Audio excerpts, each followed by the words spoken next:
성도 여러분, 안녕하세요. 오늘도 말씀으로 승리하는 은혜가 저와 여러분과 함께하길 주님의 이름으로 축원드립니다. 우리 전신갑주에 우리 무기 하나하나씩 보고 있고, 오늘 마지막 우리 무기를 함께 좀 보려고 합니다. 우리 그 전에 우리 어제 나눴던 우리 구원의 투구를 쓰라 라고 하는 내용도 함께 좀 나눠볼게요. 세 가지 은혜 나눴는데요. 첫 번째, 그리스도인에게 구원이란 무엇인가 우리 함께 나눴죠.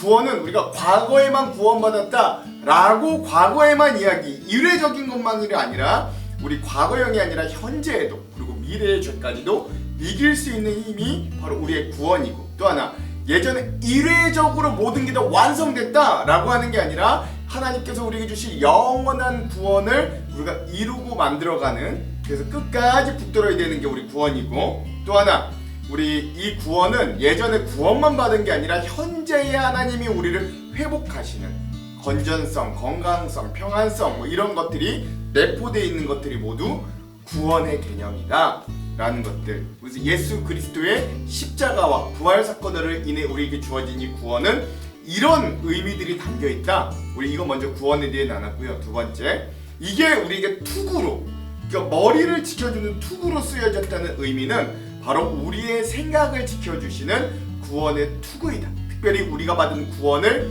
의심하지 않도록 우리의 생각과 우리의 마음을 지켜주시는 구원의 투구가 된다 라는 것들도 나눴고요. 세 번째, 또 하나, 이게 투구로 쓰여진다는 또 다른 의미는 뭐냐면, 우리가 이제는 내 생각, 내 뜻대로 사는 존재가 아니라 하나님이 주신 생각에 의해 생각이 되어지는 존재로 변화된다. 즉, 하나님께 먼저 묻고 하나님께 먼저 기도함으로 우리의 삶을 하나님께로 여쭤보는, 그래야 하나님께서 내가 생각이 되게 만들어주시는 인생을 사는 게 바로 우리 구원의 투구를 쓴 그리스도인으로서의 삶이다.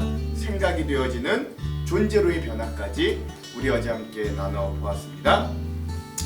오늘은 에베소서 6-8의 시간입니다. 우리 일일이 하나하나 보다 보니까 이제 좀 늘어나긴 해요. 성도의 바른 신앙생활 13번째 시간이고요. 분량은 항상 그랬듯 6장 14절에서 20절까지의 부분입니다. 오늘 제목을 짓자면 성령의 검, 곧 하나님의 말씀을 가지라 라고 하는 제목을 지어봤고요. 그래서 오늘 우리는 성령, 또 하나님의 말씀, 그리고 검, 뭐 이런 부분들에 대해서 함께 좀 은혜를 집중하고자 해봅니다.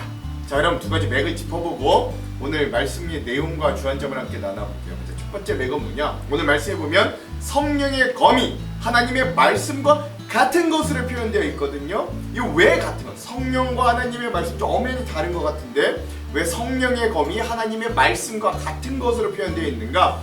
이거 한번 의미를 좀 잘 살펴봤으면 좋겠고, 두 번째, 성령님과 하나님의 말씀이 어떻게 그리스도인들에게 강력한 공격 무기가 되는가? 이것도 한번 좀 알아보았으면 좋겠습니다. 이런 두 가지 맥을 짚으면서 오늘 내용과 주안점을 함께 좀 들어가 볼게요. 먼저 내용을 봅시다. 오늘 이 에베소서 6장 벌써 중반부 6번째 시간인데요. 오늘 본문의 내용은 성령과 말씀의 검을 가지라 라고 하는 것입니다. 내용은 이렇습니다. 그러므로 여러분은 진리의 허리띠로 허리를 동이고 정의의 가슴막이로 가슴을 가리고 버티어 서십시오. 발에는 평화의 복음을 전할 차비를 하십시오. 이 모든 것에 더하여 믿음의 방패를 손에 드십시오. 그것으로써 여러분은 악한 자가 쏘는 모든 불화살을 막아 꺼버릴 수 있을 겁니다. 그리고 구원의 투구를 받고 성령의 검, 곧 하나님의 말씀을 받으십시오. 라고 되어 있습니다. 뭐 어제도 그렇고 오늘 똑같은 핵심 구절인데 에베소서 6장 17절 핵심 구절도 한번 같이 읽어볼게요. 구원의 투구와 성령의 검, 곧 하나님의 말씀을 가지라. 아멘. 그렇습니다. 자, 그러면 오늘 이 부분에 대한 주안점 세 가지를 함께 나누고 오늘 말씀을 한번 읽어볼게요. 먼저 첫 번째, 오늘 영적인 무장, 즉 하나님의 전신갑주의 마지막 장구는 바로 성령과 말씀의 검입니다. 먼저 17절의 말씀을 다시 한번 읽어볼게요. 구원의 투구와 성령의 검, 곧 하나님의 말씀을 가지라. 아멘. 그렇죠? 또 오늘 우리가 앞서 말씀드렸던 성령님, 그리고 하나님의 말씀, 그리고 이게 공격 무기인 검으로 주어졌다는 데 좀 한번 집중해서 은혜를 나눠보고자 하는 거예요. 첫 번째, 성령의 검이 왜 하나님의 말씀과 같게 표현됐을까? 한번 생각해 볼 필요가 있습니다. 오늘 말씀에서 사도 바울은 성령의 검을 이야기하면서 재밌는 표현 하나를 더 붙이죠. 뭐라 그래요? 성령의 검이 곧 하나님의 말씀, 이렇게 표현을 하는 문장입니다. 우리가 상식적으로 성령님과 하나님의 말씀이 어떻게 똑같을 수 있나 라고 생각할 수 있으나 디모데후서 3장 16절의 말씀을 읽어보면 이러한 질문에 어느 정도 해답을 찾을 수 있는 거예요. 모든 성경은 하나님의 감동으로 된 것으로 교훈과 책망과 바르게 함과 의로 교육하기에 유익하니. 아멘. 그렇죠? 즉 모든 하나님의 말씀이 성경이 하나님의 감동, 즉 성령의 역사하심으로 만들어졌기 때문에 어떤 글에서 성경학자들은 성경의 저자가 성령이시다라고까지 이야기해요. 왜? 이 말씀을 근거로. 그러므로 이 말씀이 곧 성령의 검이 되는 거예요. 베드로후서 1장 20절과 21절도 제가 한번 읽어볼게요. 먼저 알 것은 성경의 모든 예언은 사서로이 풀 것이 아니니 예언은 언제든지 사람의 뜻으로 낸 것이 아니요 오직 성령의 감동하심을 받은 사람들이 하나님께 받아 말한 것임이라. 아멘. 이 베드로전서의 말씀을 쉬운 성경 풀이로 다시 한번 읽어보자면, 쉬운 말로 하자면 이런 거예요. 그러므로 분명히 이 사실을 기억하십시오. 어떠한 예언의 말씀도 예언자가 마음대로 해석해서 기록한 것이 아니며 예언은 언제든지 사람의 뜻으로 낸 것이 아니요 오직 성령의 감동하심을 받은 사람들이 하나님께 받아 말한 것임이라. 아멘. 그렇죠? 이렇게 이야기한다는 거예요. 즉 하나님의 모든 말씀, 하나님의 마음에 있는 뜻을 성령님이 우리에게 이 성경을 통해 전달하신 거고 또 그 성령께서 사람의 마음을 감동하여 성경을 쓰게 하신 거예요. 그러므로 성령의 검은 곧 말씀의 검 자체라고 해도 무방합니다. 왜? 성경이 성령의 감동으로 쓰여졌습니다. 그래서 우리가 한 가지 짚고 넘어가야 될 게 있는데 그건 바로 성령 충만함에 대한 이해입니다. 우리가 흔히 성령 충만하다, 성령으로 감동되었다라고 이야기할 때 너무 그걸 한쪽으로만 치우쳐 생각할 때가 많습니다. 그건 마치 구약시대 믿음의 조상들처럼 성령님께서 충만히 임하시며 어떤 영적 각성 상태가 되어 예언을 하고 영적 흥분 상태에 이르게 되고 신비한 체험과 능력을 마구 분출하는 상태만을 우리가 성령 충만하다라고 생각할 수 있어요. 이런 상태도 성령의 충만하심을 입은 상태는 맞습니다. 근데 저는 이것들을 부정하는 건 아니지만 그러나 우리가 믿음 생활하는 많은 부분에서 이러한 사건과 현상은 아주 극히 일부분에 지나지 않습니다. 이런 걸 한 번도 못 경험한 분들도 계세요. 그렇다면 성령 충만함은 극히 일부분이고 경험하기 지키 어려운 어떤 로또와 같은 경험인가? 라고 묻는다면 그 질문은 틀린 것 같아요. 왜냐면 성령 충만하심은 앞에서 말했던 특이한 경험들 말고도 다른 모습들로 우리에게 나타날 때가 오히려 거의 대부분일 때가 이기 때문에 그래요. 성령의 충만한 상태는 꼭 신비한 상태만을 이야기하는 건 아닙니다. 오히려 우리 일상에서 더 많은 부분 성령님이 충만할 때 내가 말씀을 읽거나 설교를 들으면서 하나님의 뜻을 온전히 발견할 때 성령의 충만한 상태라고 이야기할 수 있는 거예요. 또한 그 말씀대로 온전히 살아갈 때 또는 살아가려고 애를 쓸 때 그때가 지금 우리 그리스도인들의 성령의 충만한 상태다 라고 이야기하는 게 더 적합하다 하겠습니다. 왜냐하면 모든 깨달음과 도전에 충만히 은혜를 입은 사람은 그 성령의 충만함을 입은 것과 마찬가지다 라는 걸 깨달아야 돼요. 그렇지 않으면 우리가 그렇게 할 수 없어요. 그러므로 성령 충만한 신앙생활을 하고 싶으십니까? 그렇다면 우리가 가장 먼저 해야 될 건 용한 기도원을 찾는 게 아니라 어떤 신비한 부흥 강사를 찾는 게 아니라 하나님의 말씀이 내 안에서 역사하도록 말씀을 사모하는 자들이 되기를 주님의 이름으로 여러분 먼저 축원드립니다. 즉 말씀이 내 안에 살아 생동하기 위해서는 성령님과 살아있는 관계를 좀 맺고 있어야 된다는 거죠. 성령님의 검은 우리의 마음대로 쓰는 게 아니에요. 하나님의 역사가 되기 위해서는 늘 성령님과 살아있는 관계를 맺어야 됩니다. 즉 말씀을 통해 성령님과 살아있는 관계를 맺고 있어야 된다는 거죠. 하나님은 이미 말씀 안에 우리가 사모하는 은사, 능력, 기적, 권능을 받는 길, 그것들을 사용하는 방법들을 다 알려주셨고 그래야 이 말씀 안에서 우리가 이미 충만하고 풍성하게 신앙생활하도록 내비게이션을 이 말씀을 통해 집어넣어 주셨어요. 그러므로 말씀 충만이고 성령 충만임을 아시고 이 말씀의 의미를 거는 우리 모두가 되기를 먼저 간절히 소망합니다. 그러므로 성령의 검은 하나님의 말씀의 검과 같다. 여러분 이거 아시면 돼요. 두 번째, 그럼 둘째, 성령님은 말씀 가운데 우리에게 어떤 역할을 하시는가를 좀 살펴볼 필요가 있어요. 우리가 신앙생활을 시작하고 어느 정도 시간이 흘렸을 때 기존에는 우리에게 들어도 보아도 다가오지 않았던 말씀이 그게 어느 날 갑자기 나의 이야기, 나의 고백으로 가깝게 다가오는 경험을 할 때가 있습니다. 저는 이런 고백을 많은 성도들에게 들었는데 예컨대 이런 거예요. 우리가 성경을 읽다가 예전엔 이 말씀을 대략 내용만 알고 알다 뿐이었는데 어느 날 성령님께서 우리의 마음을 조명하여 주셔서 이 말씀이 바로 나에게 하신 말씀처럼 다가오게 하시고 나의 삶에 어떤 의미인지 그리고 이 말씀 가운데 들어있는 하나님의 마음이 무엇인지를 아주 깊이 깨닫게 되는 순간들이 있습니다.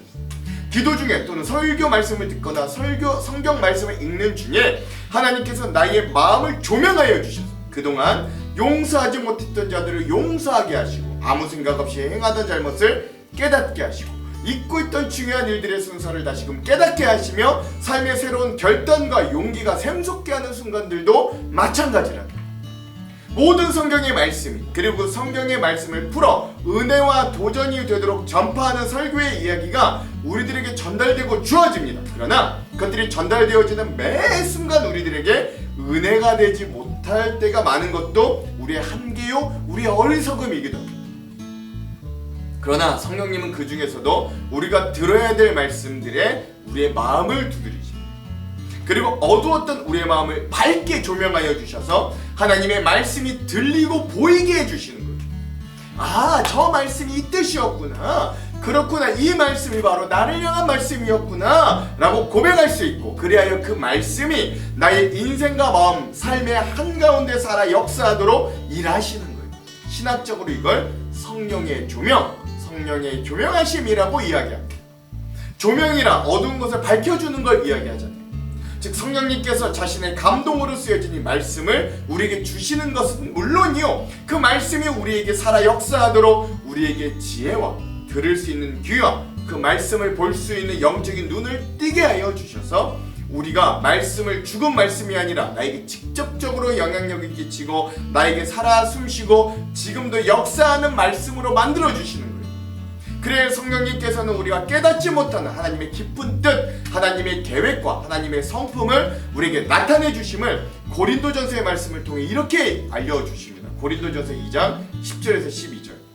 오직 하나님이 성령으로 이것을 우리에게 보이셨으니 성령은 모든 것 곧 하나님의 깊은 것까지 통달하시느니라. 사람의 일을 사람의 속에 있는 영 외에 누가 알리요? 이와 같이 하나님의 일도 하나님의 영 외에는 아무도 알지 못하느니라. 우리가 세상의 영을 받지 아니하고 오직 하나님으로부터 온 영을 받았으니 이는 우리로 하여금 하나님께서 우리에게 은혜로 주신 것들을 알게 하려 하심이라. 아멘. 성령님께서 하나님의 말씀 중에 우리에게 역사하시는 까닭은 우리가 그 말씀을 다 이해할 수 없고 충량할 수 없는 어리석고 영적인 눈먼 자들임을 성령은 이미 아시기 때문에 우리의 힘으로는 하나님의 말씀을 온전히 이해할 수 없다는 걸 아시는 거죠. 이해해 주시는 거예요. 그러므로 성령님은 보혜사, 즉 돕는 분이 되어주셔 우리의 어두운 눈을 열어주시고 우리의 닫힌 마음을 여시고 그리하여 말씀이 들리고 보게 하여 주셔서 우리가 말씀에 귀를 기울이고 눈을 열어 마음을 열어 그 말씀을 받아들이고 믿도록 조명하여 주시는 것. 그리하여 성령님의 최종 목표는 그 말씀의 가장 핵심에 서 있는 예수 그리스도의 십자가 사건이 바로 나의 사건이 되도록 조명하여 주시고 예수 그리스도의 부활 사건이 바로 나의 승리 사건이 되도록 알려주셔서 우리가 예수 그리스도의 십자가와 부활을 보고 듣고 받아들이도록 조명하여 주신다는 거죠. 이렇게 성령님은 말씀 가운데 우리를 조명하셔서 하나님의 계획과 하나님의 깊은 뜻을 우리에게 드러내시고 알게 하여 주십니다. 동시에 성령님께서 이 말씀을 주신 것은 우리 안에 있는 깊은 죄들을 드러내어 우리가 얼마나 죄인인지 그리고 얼마나 예수 그리스도가 필요한 존재인지도 알게 하여 주시는 거예요. 그러므로 사랑하는 성도 여러분, 오늘 우리의 삶 한가운데서도 이런 성령의 조명하심이 시시때때로 우리에게 고백되는 놀라운 은혜가 있기를 주님의 이름으로 축원드립니다. 그래야 제가 말하는 소소한 소망 중에 하나는 지금 우리가 함께하고 있는 이 성경으로 떠나는 즐거운 여행을 우리가 한마음으로 하고 있는데 뭐 제가 준비를 열심히 한다고 그게 얼마나 양질의 말씀이 되겠습니까마는 그럼에도 이 부족한 말씀이라도 성령님의 조명하심이 함께하면 이 말씀 중에 우리가 함께 깨닫고 살아있는 말씀의 능력을 체험케 되기를 바라는 마음이 저는 간절한 거예요. 이렇게 만들고 있는 거거든요. 저는 그런 마음으로 항상 그 마음을 준비하며 이끌어갑니다. 즉 성령의 조명하심을 받아 말씀의 은혜가 여러분에게 역동하기를 바랍니다. 그러므로 오늘 우리에게 주어진 이 성경 말씀과 전달되어지는 설교 등을 통해 성령의 조명을 간절히 구하는, 여전히 나에게 말씀의 능력이 살아있고 그 말씀이 현재 진행형이 되는 살아있는 말씀의 성도들이 다 되시기를 주님의 이름으로 또한 축원드립니다. 자, 마지막 세 번째. 자, 셋째. 그렇다면 성령님과 하나님의 말씀은 어떻게 그리스도인들에게 공격 무기가 되는가? 이거 한번 좀 살펴봅시다. 우리가 앞서 살펴본 전신갑주가 6가지로 되어 있는데 우리가 어제까지 함께 살폈던 5가지의 무기는 즉 진리의 허리띠, 의의 오심경, 평안의 복음의 신발, 믿음의 방패, 구원의 투구였습니다. 근데 이게 다 방어 무기였어요. 방어 무기였다면 마지막 오늘 우리가 함께 보는 6번째 성령의 검 하나님의 말씀만이 하나님의 군사인 우리들에게 공격용 무기가 됩니다. 공격은 최선의 방어라는 말은 그리스도인 전쟁에도 적용돼요.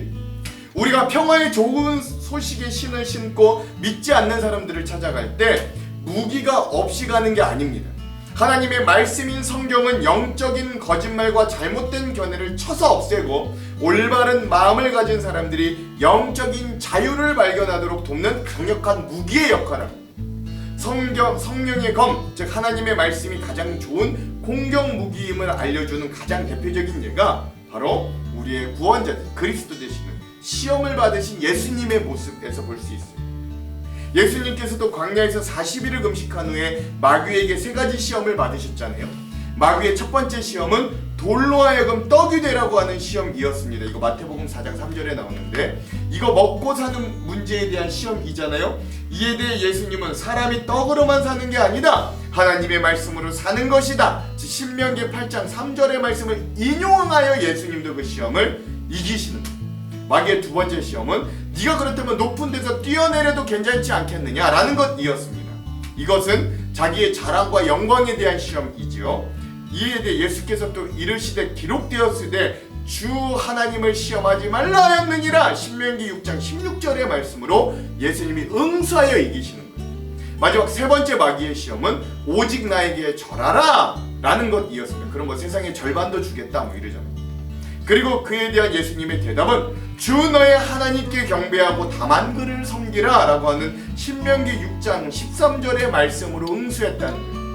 그렇게 예수님도 사단의 강력하고 치명적인 시험에 말씀으로 대적하고 승리하셨습니다. 이처럼 우리가 마귀에게 시험을 당할 때 이길 수 있는 무기는 곧 말씀과 성령의 검이에요. 성령님께서 하나님의 말씀을 통해 역사하시는 걸 가장 실감나게 표현해 주는 게 바로 히브리서 4장 12절. 아, 이게 검, 정말 공격 무기구나 라고 보면 알 수 있어요. 하나님의 말씀은 살아있고 활력이 있어 좌우의 날선 어떤 검보다도 예리하여 혼과 영과 및 관절과 골수를 찔러 쪼개기까지 하며 또 마음의 생각과 뜻을 판단하나니. 아멘. 하나님의 말씀은 우리가 가질 수 있는 가장 공격적인 무기이고 영적인 적들을 물리칠 수 있는 유일한 것들이기도 합니다. 또 한편으로 생각할 건 이거예요. 군인이 검수를 익히는 건 여러분 결코 쉬운 일이 아닙니다. 다른 방어 도구들보다 공격 무기인 검은 조금 더 달라요.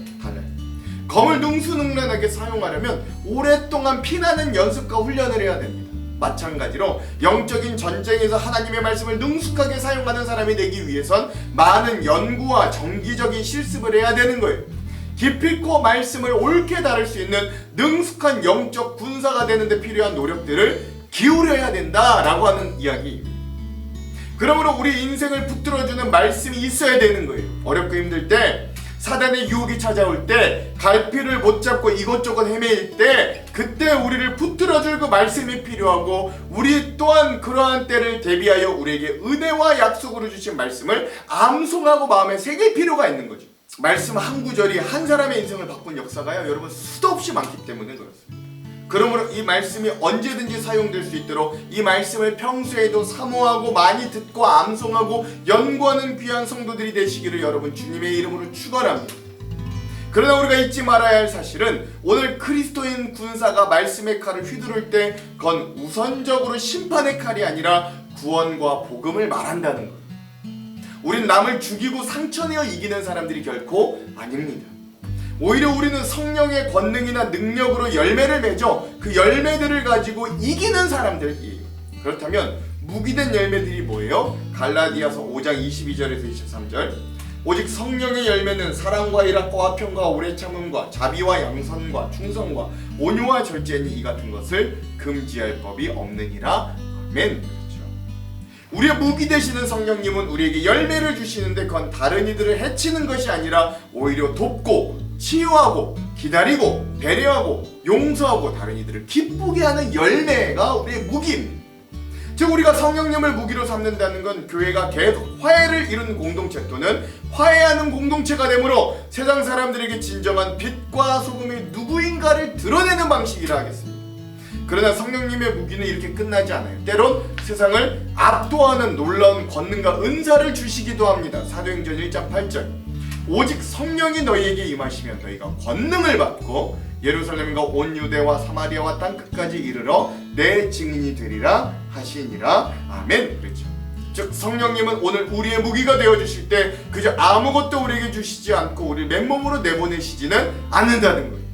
우리에게 영적인 또 육적인 권능을 주셔서 세상 사람들보다 뛰어나고 두각을 드러내는 자들이 되도록 함께하여 주시고 또한 각자에게 알맞은 은사도 주셔서 그 은사를 통해 하나님의 이름을 드높이고 우리의 착한 행실을 통해 하나님이 하나님 되시고 그의 이름이 세상 사람들에게 칭송받도록 함께하여 주시는 거예요. 그러니 이 성령님과 동행하여 성령의 충만하심을 입고 세상을 넉넉히 이기는 주님의 군사들이 되시기를 주님의 이름으로 축원드립니다. 그러므로 오늘 많은 이들의 영혼을 살리는 성령님과 말씀의 검을 우리 모두가 예리하게 갈아 준비하고 그 검으로 승리할 수 있는 저와 여러분들이 되기를 또한 주님의 이름으로 축원드립니다. 우리 그리스도인들에게 성령의 충만하심과 말씀만이 유일한 무기인 거예요. 기억하십시오. 기도하겠습니다. 하나님, 오늘 우리에게도 여전히 성령 충만함을 주시고 성령님의 충만하심과 조명하심을 통해 우리에게 주신 말씀들을 깊이 깨닫고 그 말씀이 살아 생동하는 자들이 되기를 원합니다. 그리고 그 말씀을 통해 세상의 온갖 유혹과 시험과 사단의 계략을 이길 수 있는 그런 귀한 공격 무기를 가진 그 공격 무기를 잘 단련하여 잘 사용할 수 있는 귀한 성도들이 다 될 수 있도록 인도하여 주시옵소서. 예수님 이름으로 기도합니다. 아멘. 그럼 사랑하는 성도 여러분, 오늘 하루도 말씀으로 승리하십시오. 사랑하고 축복합니다. 화이팅! 그런즉 서서 진리로 너희 허리띠를 띠고 의의 호심경을 붙이고 평안의 복음이 준비한 곳으로 신을 신고 모든 것 위에 믿음의 방패를 가지고 이로써 능히 악한 자의 모든 불화살을 소멸하고 구원의 투구와 성령의 검 곧 하나님의 말씀을 가지라. 모든 기도와 간구를 하되 항상 성령 안에서 기도하고 이를 위하여 깨어 구하기를 항상 힘쓰며 여러 성도를 위하여 구하라. 또 나를 위하여 구할 것은 내게 말씀을 주사 나로 입을 열어 복음의 비밀을 담대히 알리게 하옵소서 할 것이니 이 일을 위하여 내가 쇠사슬에 매인 사신이 된 것은 나로 이 일에 당연히 할 말을 담대히 하게 하려 하심이라.